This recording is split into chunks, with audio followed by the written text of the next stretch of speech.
भाई और बहनों, स्वागत है आप सभी का एक और कॉमिक रम की पहलू में। स्वागत है आप सभी का एक और कॉमिक रम की इंटरेस्टिंग एपिसोड में, जहां पर आज का हमारा टॉपिक फोकस करने वाला है आयरन मैन की ही कैरेक्टर के ऊपर। वो क्रिंज वाली इंट्रोडक्शन के लिए थोड़ा सा सॉरी मांगता हूं, लेकिन आप तो मुझे इतना ही झेल ही सकते हो। खैर छोड़ो उस बात को, बात करते हैं आयरन मैन के बारे में। हमने इस कैरेक्टर को 2008 के आयरन मैन से लेकर एंड गेम तक इसकी स्टोरी लाइन को विटनेस किया, और इसकी स्टोरी लाइन इतनी ज्यादा ही गजब की थी कि एंड में जब इस वाले कैरेक्टर को हमने खत्म होते हुए देखा था तो हमारे दिल में ऐसा कोई भी रिग्रेट नहीं था कि इस वाले कैरेक्टर को आखिरकार एमसीयू ने क्यों ही खत्म कर दिया। और इतने बड़े लंबे चौड़े स्टोरी टेलिंग के बाद अगर इस वाले कैरेक्टर को वापस से एमसीयू में लाया जाएगा, बट हाँ, इंटरनेट की दुनिया पे बहुत सारे खुराफाती वाले लौंडे हैं जो कि बार बार आयरन मैन को रिटर्न करवाने के पीछे ही लग पड़े हैं। तो ऐसे ही लौंडों के खुराफाती वाली स्टोरी को आज हम इस वीडियो में डिस्कस करने वाले हैं, जिनको आप सभी अंग्रेजी लौंडे फैन थ्योरी का नाम दिए हो।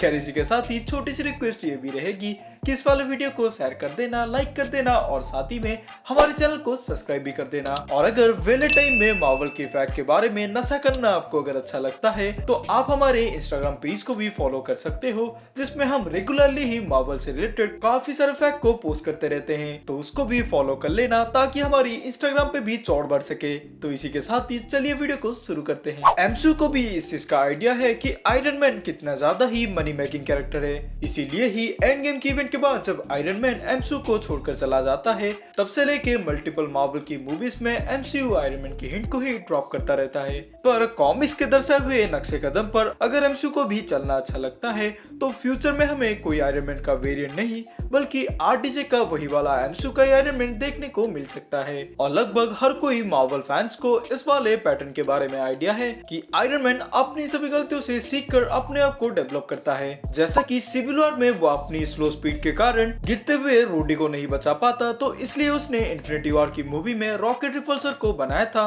आयरन मैन 3 के इवेंट के बाद जब उसके सूट से काफी सारे प्रॉब्लम्स आ रहे थे तो उसने नैनोटेक वाली सूट को बनाया था, और इन्फिनिटी वॉर में थानोस के हाथों स्टैब होने के बाद उसने अपनी आर्मर के अंदर हीलिंग वाले एलिमेंट को भी डाला था। तो इतना ज्यादा मेहनत अगर आयरन मैन अपनी सूट को अपग्रेड करने में लगा सकता है, तो क्या उसने अपनी जान को लेकर कोई बैकअप प्लान नहीं सोचा होगा? यहाँ पर से ही इस वाले थ्योरी का मेन टॉपिक स्टार्ट होता है, क्योंकि लगभग हर कोई मल्टीपल मार्वल की इवेंट्स पर हमने ऑलरेडी देख रखा है कि आयरन मैन को मरते मरते बचाया गया था, और आयरन मैन ने इस वाले फैक्ट को भी अपने दिमाग में रखा था, और उसने अपने फ्यूचर को भी प्रेडिक्ट कर लिया होगा कि फ्यूचर में ऐसी कोई बड़ी कठिनाइयां अगर आएगी जिसमें उसकी जान भी जा सकती है, तो वो अपनी कॉन्सियसनेस को किसी एक एआई में स्टोर तो कर ही सकता है। और ये मार्वल के लिए भी कोई बड़ी बात नहीं होगी, क्योंकि एमसीयू वापस से अपनी पास्ट को रिपीट कर सकता है आयरन मैन की कैरेक्टर से रिप्लेस करके। और ये मैं इसलिए कह रहा हूँ क्योंकि अगर आप सिविल वॉर की इवेंट के टाइम पर इस वाले सीन को अगर नहीं भूले होगे तो हमने उसमें सिमिलर सी स्टोरी लाइन को देखा था, यानी कि आर्निमजोला की कैरेक्टर को हमने एक एआई के फॉर्म में देखा था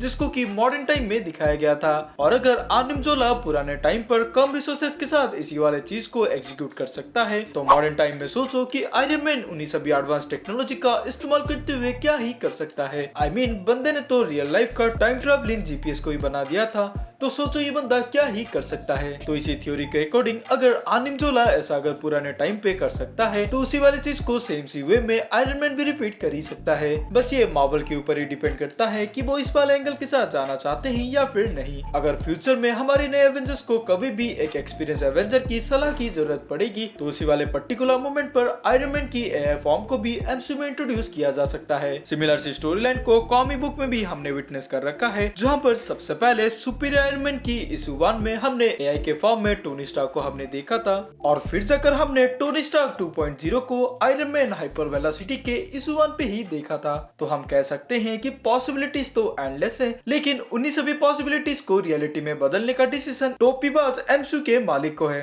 खैर आप इस वाले फैन थ्योरी के बारे में क्या कहना चाहते हो? क्या अगर कभी फ्यूचर में टोनी स्टार्क को रिटर्न करवाया जाएगा तो क्या इसी वाले एंगल के साथ एमसीयू को जाना बेटर रहेगा? इसकी ओपिनियन भी कमेंट सेक्शन में जरूर से लिखकर बता देना। वीडियो अगर इंटरेस्टिंग थी तो इसको लाइक और शेयर भी कर देना, और अगर चैनल की कंटेंट आपको अच्छी लगती है तो इसको सब्सक्राइब भी जरूर से ही करना। अगर इस वाले वीडियो को आपका प्यार मिला तो हम फ्यूचर में इसी टॉपिक की काफी सारे पार्ट को भी बनाएंगे, जिसमें हम डिफरेंट फैन थ्योरी को भी एक्सप्लोर करेंगे। खैर हम यहाँ पर ही विदा लेते हैं, लेकिन किसी दूसरे वीडियो में जल्दी मुलाकात होगी ऐसे ही किसी इंटरेस्टिंग की टॉपिक के साथ। तब तक के लिए आप अपना ख्याल रखते रहिएगा और ऐसे ही मुस्कुराते रहिएगा। बाय।